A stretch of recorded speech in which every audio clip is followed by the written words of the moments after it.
오늘 에스겔서 24장 1절로 14절까지의 말씀으로 함께 나눌 그 말씀의 제목은 정확한 진단과 올바른 처방이라는 제목으로 함께 하나님 말씀 나누도록 하겠습니다. 이 1960년대 일본의 진즈가와 강 하류 지역에서 발생한 이 카드뮴에 의한 공해병이 있습니다. 강 상류에 있었던 금속 광업에서 아연을 재련할 때 이 광석에 포함되어져 있는 카드뮴을 제거하지 않고 강에 버린 것이 원인이 되어 그 강물에 노출된 어패류를 먹은 사람들, 또 그 강물로 농경수를 사용해서 얻은 곡물을 먹은 사람들, 그것을 통해 발병하는 공해병. 그래서 우리는 이 병의 이름이 이타이 병이라고 명명합니다. 그래서 일본어로 아프다라는 이름의 뜻 그대로 그 병명이지요. 환자는 허리, 사지 등 전신이 매우 쑤시고 아프고 더욱 진행되면 다리를 펴거나 오므릴 수도 없다고 해요. 또 기침을 하거나 이제 물건에 몸을 부딪히는 잠깐의 순간에서도 뼈에 이 골절이 일어날 만큼 몸이 약해진다고 합니다. 그래서 방금 말씀드린 대로 전신이 아프기 때문에 이 아프다라고 말하는 이따이라고 울부짖게 되는, 그래서 식욕도 없고 영양 부족이 일어나고 전신이 쇠약해지고 척추에 압박이 있어서 키가 30cm나 작아지는 사람들, 또 수많은 골절을 입은 환자, 의식은 말기까지 불명하지만 점점 쇠약해지다가 사망하게 이르는 공해병, 이타이 병이에요. 이런 증상이 처음 나타난 때는 1920년대였다고 합니다. 처음에는 그 지역의 한 지역에 이것이 그냥 원인을 모르니까 풍토병이다라고 치부했어요. 또 시간이 흘러서는 그것이 세균이나 영양실조의 이 병의 원인이다라는 가설이 나왔었으나 1961년에 이르러서 카드뮴의 원인이 있다는 사실이 밝혀졌고 1971년이 돼야 그것이 공식적으로 인정된 병이라고 합니다. 약 50년 정도가 흘러서야 병의 원인이 무엇인지 밝혀졌지요. 그러니까 원인이 무엇인지 모르기에 바른 치료 방법을 찾을 수도 없었고 많은 이들이 고통을 겪었던 공해병. 7월 17일, 이제 지금부터 한 2주 조금 더 전이지요. 제가 청년들과 함께 이 축구를 했습니다. 이 코로나 때문에 그동안 한 번도 하지 못했다가 조금 방역이 풀린 가운데서 축구를 했고, 그리고 축구를 언제 했나 좀 이렇게 살펴보니까 한 5년, 6년 만에 축구를 한 것 같아요. 그래서 이 오랜만이기도 하고 이제 보시기는 어떨지 모르겠지만 저는 제 자신이 되게 젊다라고 생각을 했습니다. 이제 청년들과 함께해도 이게 밀리지 않을 거다라고 정말 철석같이 생각을 하고 축구장에 들어갔어요. 근데 이제 여러분들이 그 운동회 때나 이 체육대회 때 자녀들 이렇게 가서 어머니나 아버지들이 100m 땅 해서 출발할 때 출발하고서 넘어지는 경우들을 좀 보게 되죠. 이게 뭐냐면 마음은 저만큼 가 있는데 다리가 근육이 따라오지 못하는 거예요. 다치기 위험하죠. 근데 제가 그랬어요. 그래서 얼마나 이 스스로에게 놀랐는지 다음날 일어났는데 다리가 너무 아픈 거예요. 근데 이 다리가 아픈 거는 뭐 당연한 거죠. 한 2시간 가까이를 뭐 안 되는, 운동을 안 해봤던, 5, 6년 동안 하지 않았던 근육을 썼으니까 다리가 아픈데 이틀이 지나고 3일이 지나고 일주일이 지나고 열흘이 지나도 똑같이 아픈 거예요. 그래서 제가 원인을 찾죠. 그래서 미안하지만 아내에게 다리 좀 주물러 달라고 하고, 또 각자 할 일들이 많은 새 아이들에게 제 다리를 좀 주무르라고 하고, 그러면 좀 낫겠다 싶었는데 그렇지 않았어요. 냉찜질을 하면 낫겠다 싶었는데 그렇지 않았어요. 스트레칭을 하면 좀 낫겠다 싶었는데 그렇지 않았어요. 그래서 원인을 찾으러 내일 병원 갈 겁니다. 원인을 모르니까 이게 계속 안 낫더라고요. 이 원인을 정확히 알아야 바른 치료를 할 수 있어요. 이게 강단에서 아픈 얘기해서 그런데 제가 예전에 이 구안화사라고 이렇게 입이 돌아가는 이 병이 왼쪽에도 한 번 오고 오른쪽에도 한 번 왔었어요. 그래서 이 부분이 있었을 때 제가 오늘 설교 제목이 정확한 진단과 올바른 처방인데, 이 진단은 그냥 얼굴형 보면 구안화사가 온 걸 알잖아요. 구안화사예요. 그게 스트레스성으로 좀 이렇게 영향이 결핍이거나 피로도가 높았을 때 올 수도 있고 바이러스의 감염으로 올 수도 있는데, 이제 구안화사가 왔는데 이제 교인분들이 걱정을 해주시는 가운데서 수많은 민간요법을 알려주셨습니다. 어떤 한 분은 예전에 본인이 아는 포크레인 기사가 그 산에서 나무를 캤는데 그 나무를 몸에 이렇게 붙였는데 구안화사가 나았다, 그래서 그 나무를 캐다 주셨어요.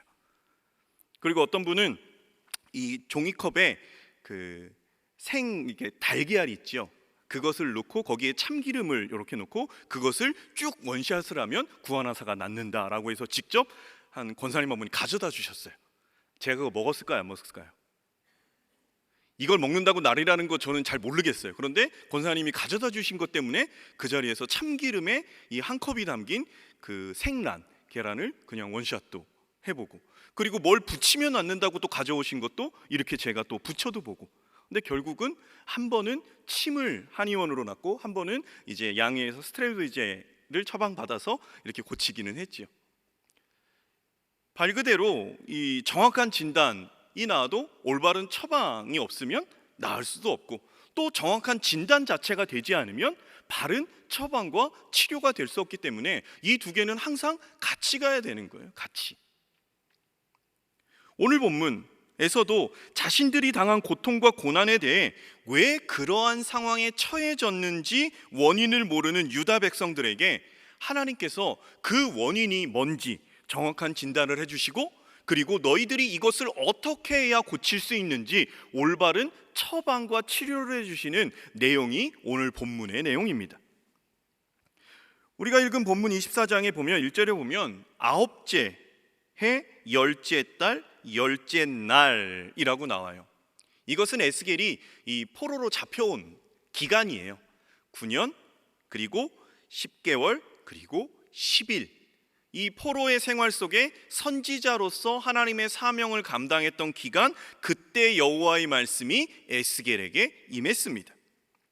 이 남유다가 바벨론에게 멸망하고 포로로 끌려온 것, 그것은 일회적인 사건이 아니라 이 세 번에 걸쳐서 일어난 사건이에요.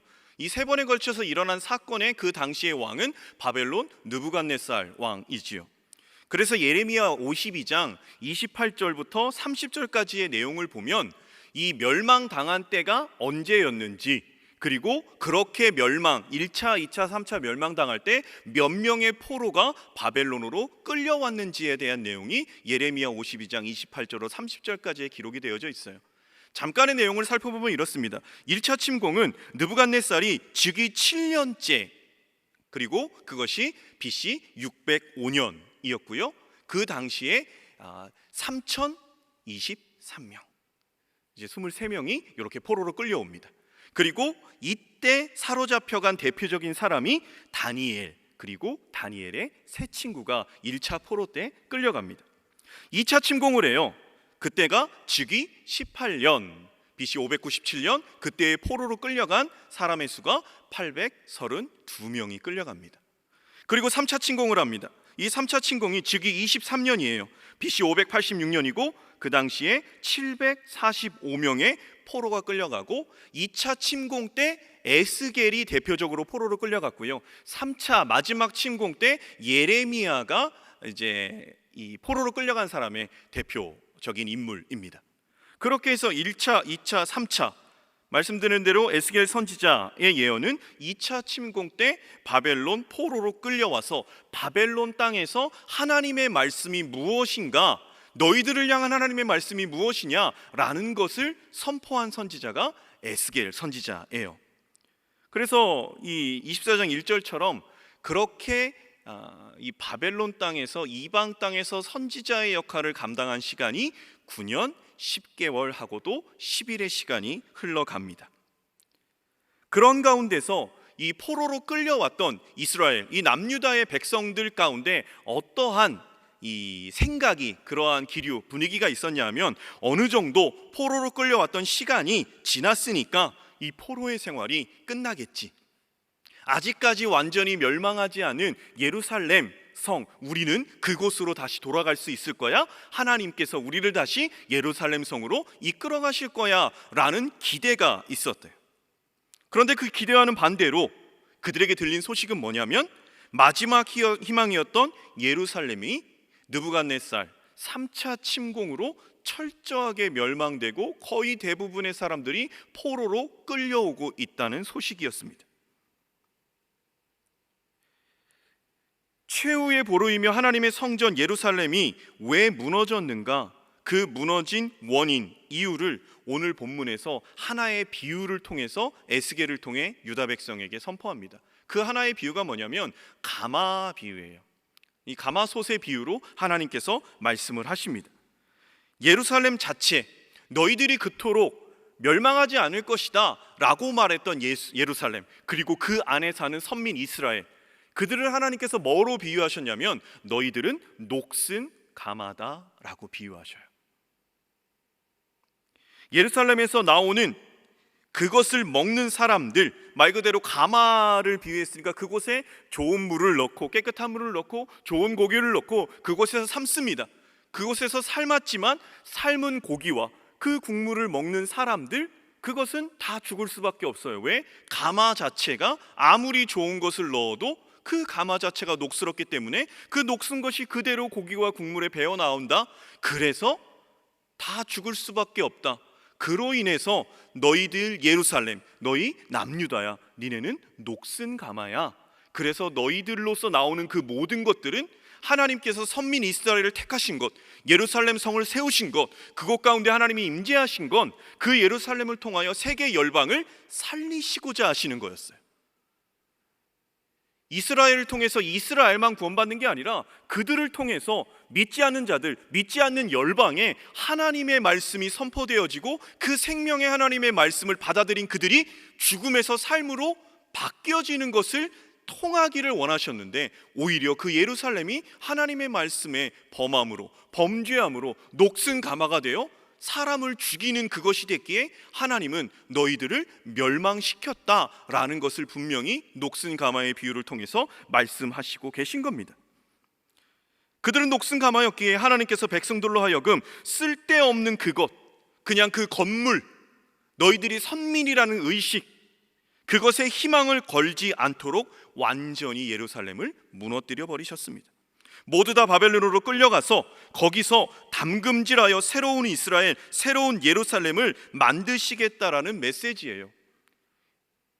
우리는 돌아갈 수 있을 거야, 하나님이 우리를 다시 예루살렘으로 회복시키실 거야 라고 스스로 원인 찾고 스스로 처방을 했던 그들에게, 아니야, 너희들은 철저히 멸망할 거야, 그리고 이 바벨론에서 그 포로 생활을 더 하게 될 거야, 거기서 담금질을 하게 될 거야, 이게 하나님의 진단과 하나님의 처방이다라는 거예요.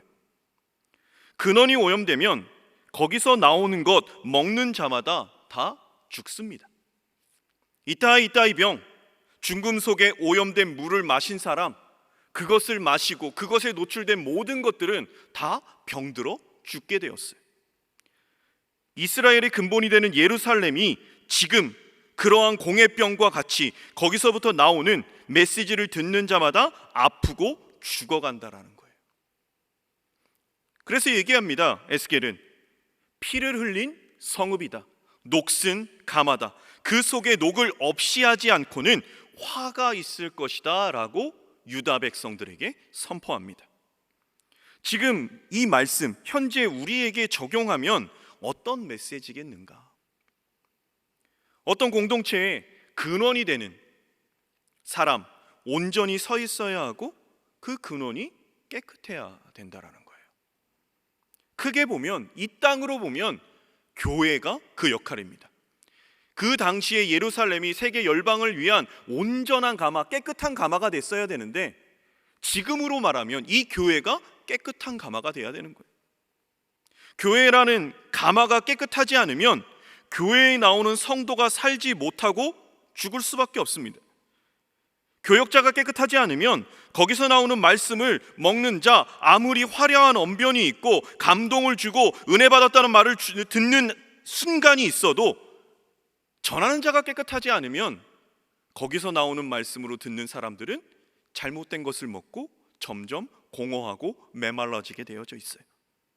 앞에 서 있는 사람들, 목사, 장로, 안수집사, 권사, 회장, 교사, 리더 등등, 우리는요 하나님의 말씀을 볼 때 감사와 사랑과 기쁨도 있지만 이런 말씀 속에서는요 균형 잡힌 감각이 필요합니다. 정말로 하나님의 말씀을요 경외해야 돼요.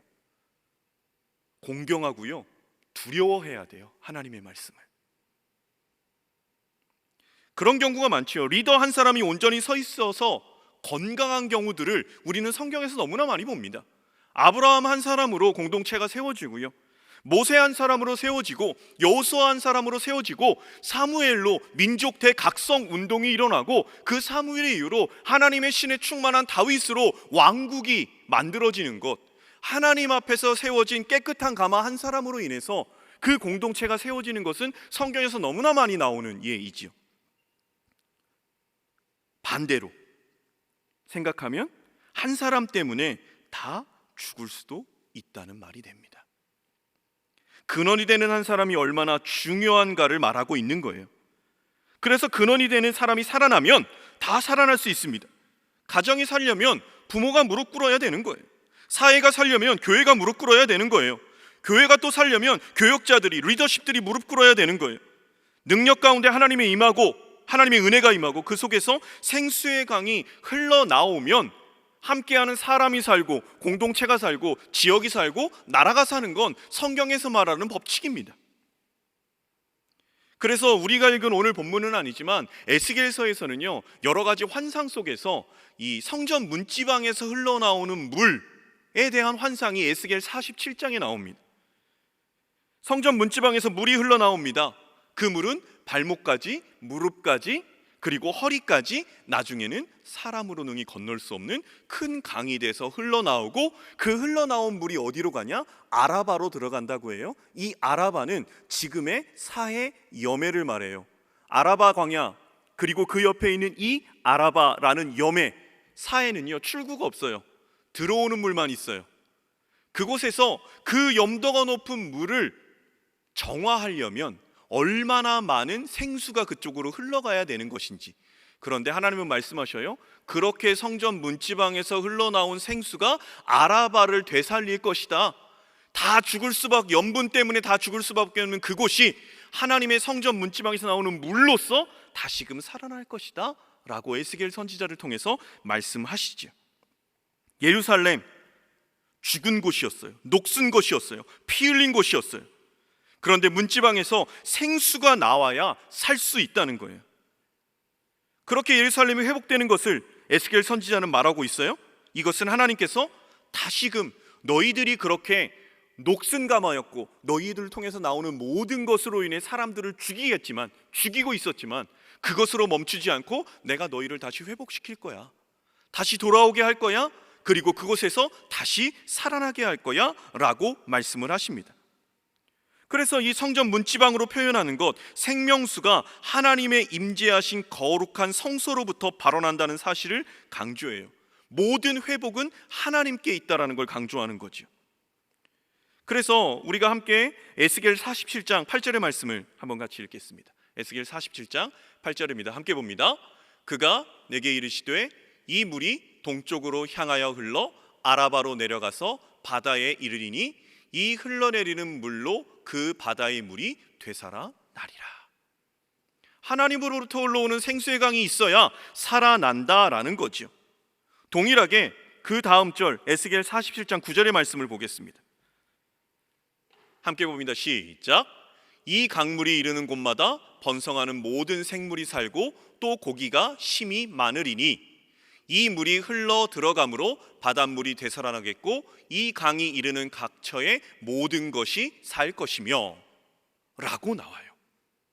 하나님께서는 이 에스겔 선지자 피 흘린 성읍이라고, 녹슨 가마라고 말씀하심 속에 그 녹이 제하여졌을 때 어떻게 될 수 있는가를 또 환상으로 에스겔을 통해 이스라엘 남유다 백성에게 말씀하고 계시다라는 거예요. 그래서 우리는 생각해야 되는 겁니다. 하나님, 내가 이 깨끗한 근원이 되게 하여 주옵소서. 내가 가정에서, 내가 직장에서, 내가 교회에서, 내가 만나는 사람들 가운데 하나님, 내가 깨끗한 근원이 되어야겠습니다. 그리고요, 내가 그러한 결단을 하지 않아도 이미 예수 그리스도를 구주로 고백하고 하나님을 아버지라 부르는 사람은요, 이 사명이 있는 거예요. 깨끗한 그릇, 깨끗한 통로가 되어 나를 만나는 사람들이 깨끗해지는 것을 덧입어야 될 사명이 있다라는 거죠. 예루살렘이 망한 이유, 근원이 근원의 역할을 하지 못했기 때문입니다. 깨끗해지는 방법, 그것은 다른 방법이 없어요. 그것은 오직 한 가지입니다. 회개의 기도뿐입니다. 그 회개의 기도를 통해서 하나님이 예수 그리스도의 보혈로 덮어 주셔야 되는 거예요. 우리가 오늘 본문 7절의 말씀인데요, 한 번 더 24장 7절의 말씀을 함께 읽겠습니다. 그 피가 그 가운데에 있으며 피를 땅에 쏟아 티끌이 덮이게 하지 않고 맨 바위 위에 두었도다. 이게 지금 남유다의 현존이에요. 제사를 드리고 난 다음에 피가 많이 있겠지요. 구약의 제사는 짐승으로 드리는 제사가 많았으니까. 제사에 관련된 성경이 레위기에 나옵니다. 레위기를 보면 제사의 절차 상당히 복잡하고 까다로워요. 실제로 그것을 죽이고 각을 뜨고 그 피나 그것들을 정해진 장소에 부어서 보이지 않게 해야 되는 것이 레위기에 나온 제사의 법, 번제, 속죄제의 짐승으로 드리는 제사의 법입니다.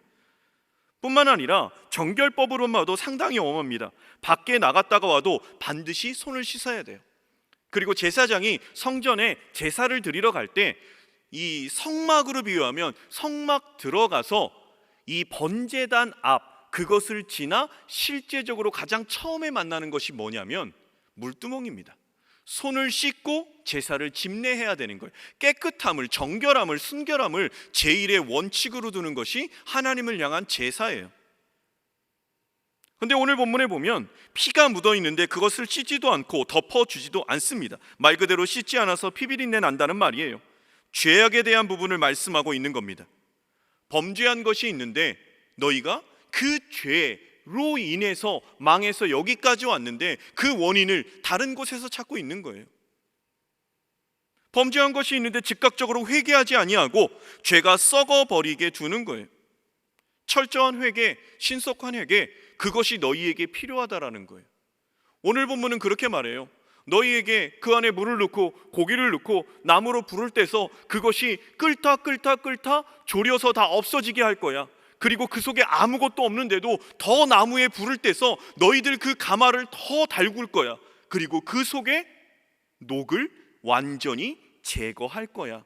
이것이 무엇이냐? 하나님께서 우리에게 바라시는 것, 그 처방, 올바른 진단 속에 정확한 처단, 그 처방이 뭐냐? 그것이 회개를 말씀하시는 거죠. 죄가 나쁜 이유, 하나님의 능력을 가로막고 제한하기 때문입니다. 하나님과의 관계를 멀어지게 해서, 하나님과의 관계를 끊어지게 해서 그 죄로 인해서 하나님의 능력이 임하는 것, 그것을 막고 제한하기 때문에 죄가 나쁜 거예요. 죄 자체는 권세가 있습니다. 우리를 얽어매는 힘이 있죠. 그런데 회개는 죄의 권세가 나에게 영향력을 나타내지 못하게 만드는 능력이 있어요. 죄에도 권세가 있지만 그 죄를 고백하며 회개하며 나아갔을 때 분명한 회개는 그 죄가 나에게 영향력을 나타나지 못하게 만드는 능력을 우리에게 부어주는 거예요. 이스라엘 백성이 예루살렘을 더럽게 만든 이유, 그리고 멸망하게 만든 이유, 표면적으로는 죄 때문입니다. 그런데요, 더 근본적인 원인, 그것은요, 정확하게 말하면 회개하지 않았기 때문입니다. 인간이라는 존재, 실수하고 넘어지고 연약해서 죄인이기 때문에 죄를 지을 수밖에 없는 존재다라는 건 우리는 알고 있어요. 그랬을 때 누구나 다 죄를 져요. 모든 사람이 죄를 범하였음에 하나님의 영광에 이르지 못한다라는 인간의 전적 타락을 모든 신학자와 성경이 선포하고 있어요. 그랬을 때 이 죄라는 부분, 이것 자체가 멸망하게 된 근본적인 이유가 아니라 그 죄를 하나님 앞에 아뢰지 않고 썩게 놔둔 그것이 근본적인 멸망의 원인이다라는 것. 그래서 우리는 익히 들어 압니다. 사울과 다윗의 차이가 무엇이냐? 죄의 경중으로 따지면 사울도 죄인이지만 다윗도 큰 죄인입니다. 우리는 알죠. 다윗이 음란의 죄를 범했고 남의 여자를 빼앗은 것을 넘어서서 임신을 시키고 그것을 가리고자 덮고, 그리고 심지어는 살인교사죄로 최전방에 나가서 맞아 죽게 한 것이 다윗의 죄였습니다. 그리고 하나님이 하지 말라는 인구조사까지 해서 그 교만함을 떨치고 자기의 영광을 드러내려고 했던 존재가 다윗이었어요. 그럼에도 사울은 버림받았고 다윗은 버림받지 않았습니다. 결정적으로 둘 다 죄인인데 그 차이가 무엇이냐? 라는 건 회개가 없었다라는 거예요. 다윗의 강점은 사죄의 은총을 입은 거예요. 그래서 저는 이렇게 생각합니다. 우리 주님의 교회가, 그리고 우리 주님의 교회 한 사람 한 사람이 다 같은 죄인이라는 성경의 선포 속에 우리가 그 안에 그것을 덮어두고 그것을 썩게 만드는 존재들이 아니라 하나님께서 우리에게 말씀하셔요. 하나님이 우리에게 진단하십니다. 성경을 통해서 이 죄 때문이야.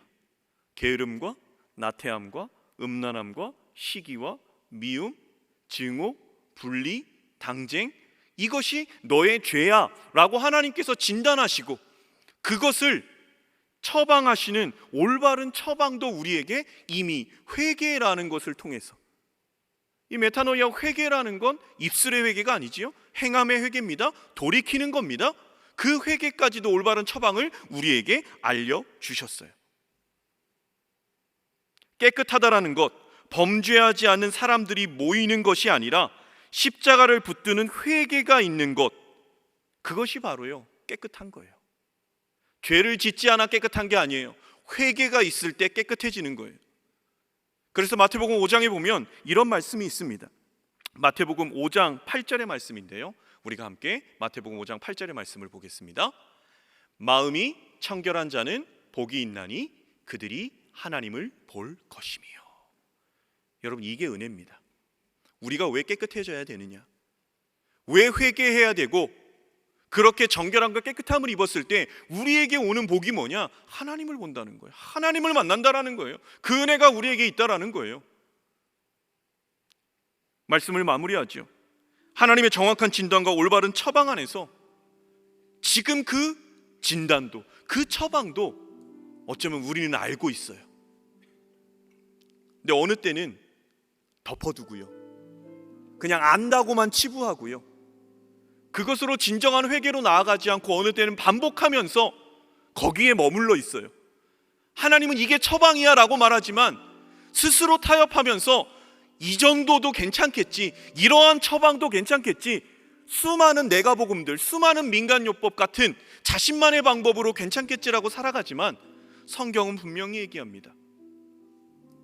정확한 진단, 말씀을 통해 있고요, 올바른 처방, 말씀을 통해 있습니다. 예수 그리스도를 우리에게 주시고 그 빛 대신 예수 그리스도를 통해서 우리의 어두운 영역이 드러나요. 그 가운데 우리가 해야 될 것은 타협하는 것이 아니라, 하나님으로 더 멀어지는 것이 아니라, 아담처럼 하나님의 음성에 피하여 숨는 것이 아니라, 내가 여기 있습니다, 나를 용서해 달라는, 하나님 나를 긍휼히 여겨달라는, 내 안에 오신 예수님, 내 안에 오신 성령님을 근심하지 않는 삶을 살아가는 내가 되게 해달라는 그러한 고백이 우리 안에 필요한 줄 믿습니다. 하나님의 정확한 진단, 올바른 처방에 순종과 회개로 나아가는 우리들이기를 예수 그리스도의 이름으로 축복합니다. 십자가를 지고 나를 따르러 가셨습니다. 우리가 걸어가야 될 길입니다. 십자가만이 거룩하고 깨끗해질 수 있는 하나님께서 이 땅에 주신 유일한 처방, 치료의 방법임을 알고 있습니다. 우리 한 사람 한 사람 내가 세운 방법으로 진단하고 내가 세운 방법으로 처방을 내려 내 뜻대로 살아가는 인생이 아닌 하나님께서 정해주신 진단과 하나님께서 정해주신 처방으로 온전한 순종과 회개의 삶을 살아가는 저희 모두 되어지게 하여 주옵소서. 그로 인하여 내가 가는 그 모든 것이 하나님의 거룩과 생명이 임함으로 살아나게 하여 주옵소서. 예수 그리스도의 이름으로 기도드립니다. 아멘.